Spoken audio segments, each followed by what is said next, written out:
Hello guys, good morning यार, good morning, good afternoon, good night, good evening, जब भी आप देख रहे हो आप। तो आज हमारे 75 हार्ड डे चैलेंज का 25th डे है, यानी 1/3 पार्ट हमने कंप्लीट कर लिया। 25 25 25 70 होगा, तो हमने एक पड़ाव पार कर लिया आज, है ना। आज हमारा 25th डे है, तो 25वें दिन हम 25th लेक्चर होगा हमारा ट्रायंगल्स में, जो हम चैप्टर नंबर 6 पे आ गए हैं। ट्रायंगल्स में हमने कल बहुत इंपॉर्टेंट लेक्चर था, कल वाला, है ना। आज से भी ज्यादा इंपॉर्टेंट कल वाला लेक्चर होगा, क्योंकि कल वाले लेक्चर में हमने बीपीटी थ्योरम वगैरह कवर किए थे, याद है, थेल्स थ्योरम वगैरह हमने करा था। और उसी थेल्स थ्योरम का अब हम 6.2 आज कंप्लीट करने वाले हैं। 6.2 मतलब आप थेल्स थ्योरम का एप्लीकेशन सीखेंगे। बात समझ में आई क्या? मतलब बीपीटी थ्योरम कैसे यूज करना है, कुछ इंपॉर्टेंट रिजल्ट्स वगैरह हम रखेंगे, ठीक है। और इसका नेक्स्ट लेक्चर में हम कुछ पीवाईक्यू सॉल्व करने वाले। क्लियर है सर? चलो, तो एक बार नोट्स वगैरह निकाल लेना, पेन कॉपी लेके बैठे, एक बार सारी चीजों के ऊपर रिवाइज कर लो बढ़िया से ना। रिवाइज करने के बाद लेक्चर अटेंड करा करें आप हमेशा, है ना। तो रिवाइज आप कंप्लीटली रिवाइज, है ना, डेली रिवीजन करें। रिवीजन नहीं करोगे तो छूट जाएंगी चीजें, है ना।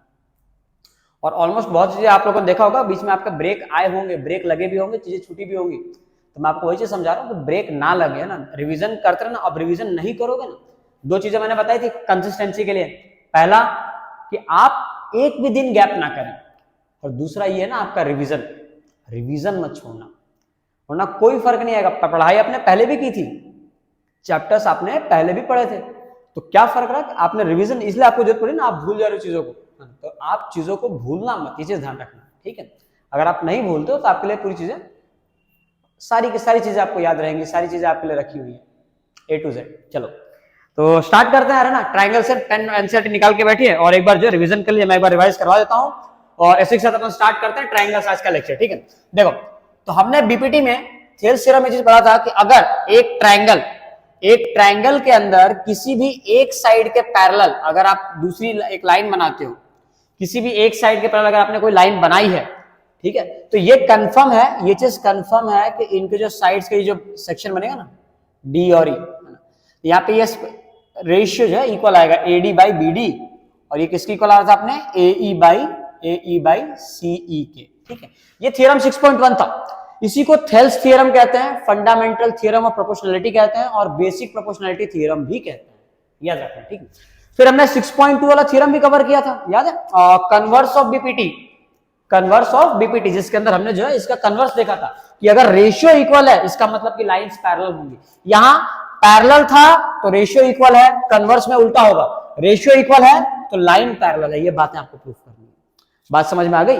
ठीक है, ये मैंने आपको करवा दी थी। अब इसके अलावा, अब इस पे बेसिस पे ना आने वाले सवाल, इसके बेस पे आने वाले सवाल किस टाइप के सवाल आएंगे, अपन वो चीज देखते हैं, ठीक है। जैसे 6.2 का अगर हम पहला सवाल है, बहुत इजी क्वेश्चन पे आएंगे, ठीक है। तो हमारे पास क्वेश्चन दिया हुआ है कि एक ट्रायंगल दिया हुआ है, ठीक है, और क्या दिया है, ये ट्रायंगल की साइड है A, इसे कह दिया गया B, ये हो गया C, और यहां पे ना D एक लाइन बना दी गई है, D और E। देखो, बहुत हल्के सवाल आएंगे। ये दिया हुआ है आपको 1.5 और ये दिया हुआ है आपको 3 सेंटीमीटर है, सारे है ना, और यहां पे आपको दे दिया 1 सेंटीमीटर। तो आपसे पूछा है बताओ ये कितना होगा, ये पार्ट कितना होगा। अब देखो, अगर आपने बीपीटी समझा है तो ये आपके लिए बहुत आसान है, कैसे निकाल पाओगे आप। जरा देखो, मैंने क्या बताया था, दिस बाय दिस, है ना, this by this is equal to this by this होता है ना। तो यहाँ पे 1.5 अपॉन में 3, तो दिख रहा होगा 1.5 का डबल है 3, 1.5 यानी 1.5 का डबल आता है 3, तो ये 1 अपॉन में 2 लिखा हुआ है, तो ये भी 1 अपॉन में 2 ही आएगा ना। बात समझ आ रही है? वैसे तो हम ओरली इसको सॉल्व कर पा रहे हैं, हाँ, हालांकि अगर आपको बीपीटी लाया सॉल्व तो मैं बता रहा हूं कैसे करना आपको। बाय बीपीटी, है ना, ये आपको गिवन है कि डी लाइन इसके पैरेलल है, ऐसा गिवन है। अगर डी पैरेलल तो मैं क्या कह सकता हूं यहाँ पे कि AD डिवाइड बाई BD, और ये सर इक्वल आएगा AE divide by EC, done. और AD के 1.5 और BD जब रखेंगे अपन 3, AE आ जाएगा आपका 1 और EC आपका रह जाएगा ऐसे कैसे, ठीक है, छोड़ दो इसको। अब आगे क्या करना है सर, देखो आगे ये करना है 1.5, है ना, आप इसे कैंसिल आउट कर दो, 1.5 का डबल है 3, है ना, यहाँ पे 2 आ जाएगा, और C को आप इधर भेजना क्रॉस में, और 2 आ जाएगा इधर, तो CE इज इक्वल टू 2 1 2, ये आ गया आपका आंसर। ये आप देख के ही बता सकते थे। इस टाइप का एक और सवाल है, एक सवाल और कर लो ताकि आपका काम जो है आसान हो जाएगी। तो ये जो है कुछ एक सवाल और दिया हुआ है हमारे पास, ठीक है। सवाल ये है कि इस बार भी ट्रायंगल आपका ABC है और एक लाइन है जिसका D और E पे कट कर रहा है। इसमें से ये दिया हुआ है सर 7.2 सेंटीमीटर, ठीक, और ये दिया हुआ है आपका 1.8 सेंटीमीटर। और ये दिया हुआ है 5.4 सेंटीमीटर। ठीक, डन। आपको पूछा है कि आप ये बता दो कि एडी की लंबाई कितनी होगी। अब देखो अगेन आसान है, आसान क्यों, क्योंकि लाइन पैरेलल है, मतलब रेशियो कैसा होना चाहिए, सेम, मतलब this by this is equal to this by this. अब अगेन बाय बीपीटी अपन ये कह सकते हैं सर जी कि AD divide by BD, AD divide by BD क्या होगा, AE by C, AE by CE. अब सभी के लिए देखो एडी अपने को निकालना है, छोड़ दो इसको। बीडी कितना है सर 7.2 रख देते हैं अपन, कोई दिक्कत नहीं, इसमें कोई बुराई वाली बात नहीं है। एई के लिए कितना आ जाएगा 1.8 सेंटीमीटर और ये आ रहा है 5.4। अब आगे यहां से हल्का वाला काम शुरू होता है। देखो जिन लोगों को पॉइंट में काटा पीटी करने में दिक्कत है वो लोग क्या करें, पॉइंट हटा के नीचे 10 लगा दो और नीचे वाला पॉइंट हटा के ऊपर 10 लगा देना। वैसे तो ये पॉइंट के बाद एक डिजिट तो कोई दिक्कत नहीं होगी। 18 दिख रहा है, 18 का टेबल है ये, 18 1 जा 18 3 जा 54, इतना तो आना चाहिए ना यार, इतना आना चाहिए था ना। तो 18 1 जा 18 3 तो ये आ रहा है 1 और नीचे आ रहा है 3। बात समझ में आई क्या, इधर आ गया 1 इधर आ गया 3। अब x की वैल्यू निकालते 7.2 को क्रॉस मल्टीप्लाई कर देंगे अपन, तो यहां से x इज इक्वल टू आ रहा है 7.2 अपॉन में 3। अब जब 3 से इसे कट करेंगे आपको मिलेगा ये 2.4 सेंटीमीटर, मतलब एडी की जो लंबाई है वो 2.4 सेंटीमीटर आ जाएगी। Clear clear clear clear, okay done, clear. इस टाइप के आपको सवाल जो है मिल सकते हैं ना, सीबीएसई वगैरह में तो आते हैं, इससे थोड़ा तगड़े आते हैं। ठीक है, एक सवाल अपन और कर लेते हैं, एक सवाल अपने को और दिया हुआ है। ठीक है, जैसे मान लो ना कि तुम्हें इस टाइप के प्रूविंग वाले सवाल भी आते हैं, तो प्रूविंग वाले सवाल में हमारे पास एक सवाल लेते हैं। क्वेश्चन दिया हुआ कि ABCD is a trapezium, ABCD is a trapezium, trapezium, ABCD एक ट्रेपेजियम है। ट्रेपेजियम वाला सवाल भी आपको पूछ सकते हैं वन वर्ड वगैरह में, ध्यान रखना। ABCD is a trapezium with AB parallel DC, AB parallel DC। अब ये आपको दिया हुआ है E and F are point, E and F are points, E and F are points on non-parallel sides, on non-parallel sides। ठीक है sir, यहां तक तो समझ में आ गया। अब ट्रायंगल देखो ऐसा है कि ज्योमेट्री है, ज्योमेट्री तो ऐसी होती है ना, ज्योमेट्री आपको नॉर्मली बच्चों को ज्योमेट्री पसंद नहीं आती, बट ठीक है ना, ज्योमेट्री देखो आपको मैं पूरी चीजें समझाने की कोशिश कर रहा हूँ। ठीक है, अगर आप ढंग से पढ़ते हो, नोट्स रिवाइज करके बैठे हो तो आपको चीज समझ में तो आएंगे, है ना, पूरी चीज समझ में आएगी, मेरी गारंटी है इस बात की। With non parallel sides AD and BC, AD and BC, AD and BC sir respectively, sir respectively मतलब इज्जत से, नहीं रिस्पेक्टिवली होता इज्जत से नहीं होता, रिस्पेक्टिवली मतलब होता है कि जस्ट पहले ये और उसके बाद ये, ऐसा ऑर्डर में ना, order wise. such that EF parallel, EF जो है वो पैरेलल है किसके, पैरेलल टू AB। आपको प्रूफ करना है, शो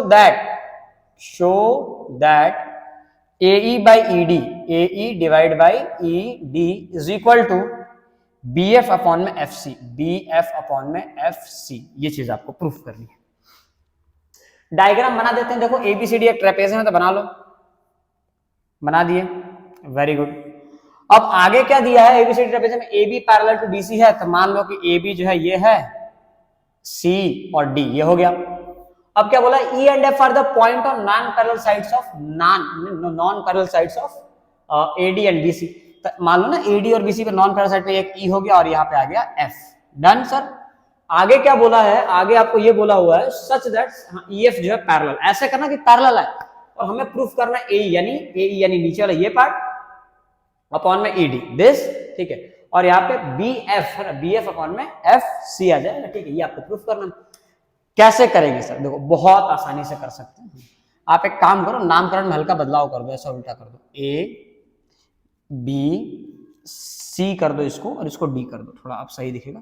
अब क्या AE अपॉन में D थोड़ा ऊपर नीचे आपको सही जाएगा, AE अपॉन में D ऊपर वाला नीचे वाला, ऐसे याद रखना। ठीक है, अब इसे करने का तरीका क्या हो सकता है सर, देखो करने का तरीका ये होगा कि आप एक काम करें, आप एक डायगोनल बना दें, ऐसे बन गया डायगोनल आपका। ठीक है, अब क्या करना है, डायगोनल बनाने के बाद एज अ ट्रायंगल देखिए आप इसको, आप सिर्फ इसको भूल जाओ थोड़ी देर के लिए, सिर्फ इसको देखो आप, है ना। तो इसमें दिख रहा है ये इसके पैरेलल है, मान लो कि ये पॉइंट जो कितना है, ये पॉइंट M है, तो आप अगर ध्यान से देखें तो ये MF, ये ना FM किसके पैरेलल है, CD के। मतलब इनका जो रेशियो आएगा वो सेम आएगा। मतलब मैं यहां से कह सकता हूं सर कि BM अपॉन में DM, BM अपॉन में DM ये किसके इक्वल आएगा? BF है ना, BF अपॉन में FC। डन। बहुत आसान था ये पहला पार्ट है ना, इस चीज को इक्वेशन 1 कर लो। ये इन ट्रायंगल BDC ना, ये ट्रायंगल BDC की बातचीत चल रही है यहाँ पे। अब ऊपर वाले ट्रायंगल की बात करते हैं, इस ट्रायंगल की बात करते हैं। इस ट्रायंगल का देखो EM दिख रहा है, EM किसके पैरेलल आ जा रहा है? AB के पैरेलल है EM। तो अगेन आप अगर ये पैरेलल है मतलब this by this is equal to this by this हो जाएगा। तो अगेन हम क्या लिखेंगे यहाँ पे है ना, क्या आ जाएगा? BM अपॉन में क्या आ जाएगा? ये DM है ना, तो लिखो यहाँ पे BM अपॉन में DM। अब बताओ BM, तो BM इधर क्या आ जाएगा? AE और DM यानी नीचे वाला, तो आ जाएगा इधर DE। अब ये हो गया आपका दूसरा इक्वेशन। अब अगर तुम देखो, सोचो, समझो, तो क्या दिख रहा है? दोनों का लेफ्ट हैंड साइड इक्वल आ रहा है। दोनों का लेफ्ट हैंड साइड इक्वल आ रहा है। दोनों के लेफ्ट हैंड साइड इक्वल आने का मतलब ये है कि सर दोनों का राइट हैंड साइड भी इक्वल होगा। मतलब यहां से मैं कह सकता हूं कि BF अपॉन में FC जो है वो इक्वल आ जाएगा AE अपॉन में DE के। और ये बात हम क्यों कह पा रहे हैं? फ्रॉम इक्वेशन 1 एंड 2, और आपने इसे प्रूफ कर दिया। इस टाइप के आपको सवाल देखने के लिए मिलेंगे, इस टाइप के सवाल देखने के लिए मिल सकते हैं। अच्छा, एक इंपॉर्टेंट रिजल्ट मैं आपको और बता रहा हूं, वो रिजल्ट आपको याद रखना है। उस पर MCQ वगैरह आया हुआ है एक बार, ठीक है, तो आपके काम आएगा। ठीक है, तो आपको ध्यान रखना है उस इंपॉर्टेंट रिजल्ट के बारे में। इंपॉर्टेंट रिजल्ट क्या था आपका? हाँ, ये रहा इंपॉर्टेंट रिजल्ट आपका। ठीक है, आप ध्यान रखना कि अगर एक ट्रेपेजियम है, इस पे जो है सवाल एक्चुअली पूछा गया है। ठीक है, तो आपको ये चीज ध्यान रखना है। ठीक है सर, देखो अगर एक ट्रेपेजियम बना दूं मैं ABC और D, और इसके जो है डायगोनल से एक दूसरे को इंटरसेक्ट करें। डन। किस पॉइंट पे? पॉइंट O पे। तो हम कैसे, इस पे क्या इंपॉर्टेंट रिजल्ट आएगा? इसमें इंपॉर्टेंट रिजल्ट ये आता है सर कि अगर AO है ना, दिस साइड अपॉन में दिस साइड अपॉन में क्या आ जाएगा? BO, और ये इक्वल आएगा OC अपॉन में OD के। OC अपॉन में OD के। ये बहुत बहुत बहुत इंपॉर्टेंट रिजल्ट है। इस रिजल्ट को याद रखना, इस पे सवाल आ सकते हैं। ठीक है, इस पे सवाल आएंगे। आपको मान लो डायगोनल दिया हुआ है कि इसका लेंथ इतना, इसका लेंथ इतना, इसका लेंथ इतना, बताओ ये लेंथ कितना होगा? तो ये लेंथ आप निकाल सकते हो, ये लेंथ आप निकाल सकते हो। आपको ये चीज आनी चाहिए। ठीक है, ठीक है, दिस बाय दिस करना आपको, this by this is equal to this by this. एक ये रिजल्ट याद रखना, बहुत इंपॉर्टेंट है। इसके अलावा एक इंपॉर्टेंट रिजल्ट आप ये भी याद रखना कि अगर किसी ट्रायंगल के अंदर ये ट्रायंगल ऐसे बन रहा है, ट्रायंगल के अंदर अगर ये ट्रायंगल बन रहा है, तो अगर आपको ये पता होगा कि दिस साइड अपॉन में इसका होल साइड, फिर ये छोटा वाला साइड अपॉन में इसका पूरा साइड, है ना, तो दिस बाय दिस ना, ये चीज भी आप ध्यान रखना, ये भी इसमें सिमिलर होगा। अगर मान लो ये A है, ठीक, इसे मैं B कहता हूं और इसे मैं C कहता हूं, और ये D है और ये आपका E है। ठीक, तो ध्यान से चीजों को आप समझे, मैं आपको एक्सप्लेन करता हूं क्या क्या करना है आपको। AD अपॉन में क्या आ जाएगा? AD अपॉन में पूरा आएगा AB। ये रिजल्ट यूज होता है, इसलिए आपको बता दे रहा हूं। ठीक है, नेक्स्ट AE के अपॉन में क्या लिख सकते हैं हम? पूरा साइड आ जाएगा AE अपॉन में AC। एंड लास्टली D के अपॉन में क्या आ जाएगा? BC। तो ये चीज भी आपको ध्यान में रखनी है। इस टाइप के, हालांकि देखो इनके चांसेस बहुत कम होते हैं। स्टिल जिन जिन चीजों पे पॉसिबिलिटी है, मैक्सिमम प्रोबेबिलिटी कि हाँ इस टॉपिक से सवाल आ सकता है, क्योंकि आपको पता है सिलेबस जो है चेंज की गई है, पैटर्न बदले गया है। ठीक है, तो हो सकता है इस बार ना कुछ सिलेबस रिड्यूस किया है, तो ये कुछ वैसे टॉपिक्स में से सवाल उठा लिए जाएं जो आज तक नहीं पूछे गए थे, है ना। तो ये कुछ ऐसे टॉपिक है जो लग रहे हैं इंटरेस्टेड वन, है ना, इनसे आपको एक आध सवाल जो है पूछा जा सकता है। तो उन सभी चीजों को भी हम ना छोड़ते हुए, ठीक है, हालांकि जो मेन है, मेन तो आपका बीपीटी था इसमें, तो बीपीटी हमने अच्छे से कवर कर लिया।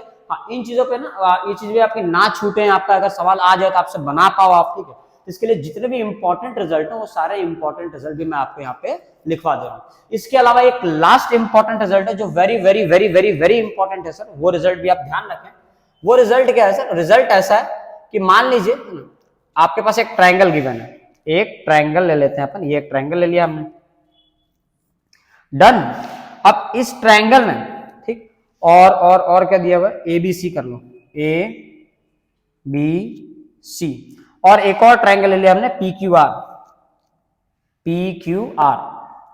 तो ये आ गया PQ और ये आ गया R। ठीक है, तो अगर दो ट्रायंगल अगर आपको सिमिलर गिवन है, यदि दो ट्रायंगल सिमिलर गिवन है, ठीक, तो इस केस में आपको ध्यान रखना, ठीक है, कि पेरीमीटर ऑफ, कहां लिख दूं रिजल्ट में, यहां लिख देता हूं, ठीक है, पेरीमीटर।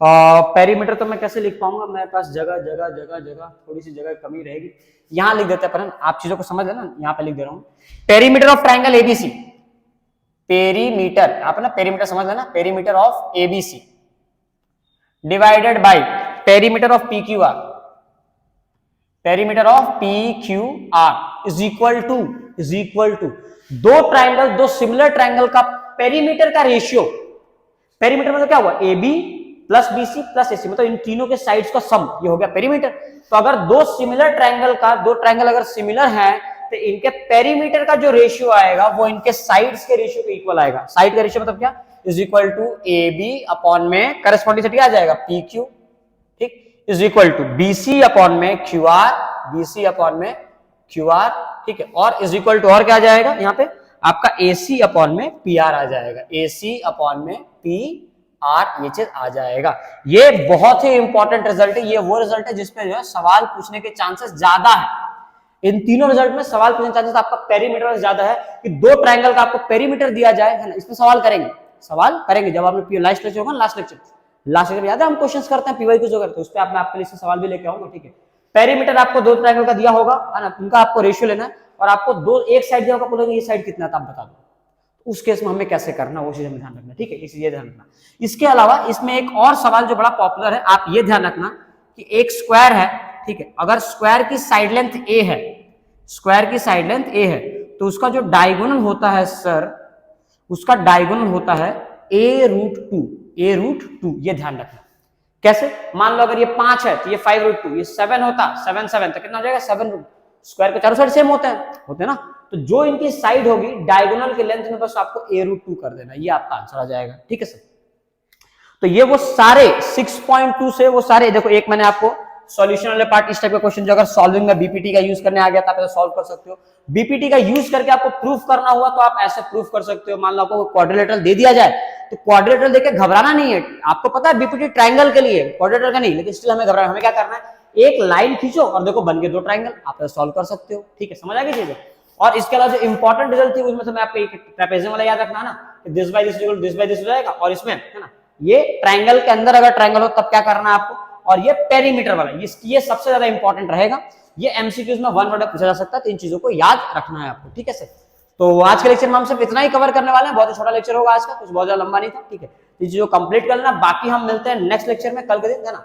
और कल के लेक्चर में हम इसमें करेंगे कुछ पीवाईक्यूज 6.3 गुजरात बोर्ड के पॉइंट ऑफ व्यू से, वो उतना ज्यादा इंपॉर्टेंट नहीं है, उससे बहुत ज्यादा सवाल नहीं आते हैं, तो उस पर हम बहुत ज्यादा कल डिस्कशन नहीं करेंगे, हम 6.3 बारे में बस आपको मैं कुछ डिटेल बताऊंगा थोड़ी बहुत, ठीक है।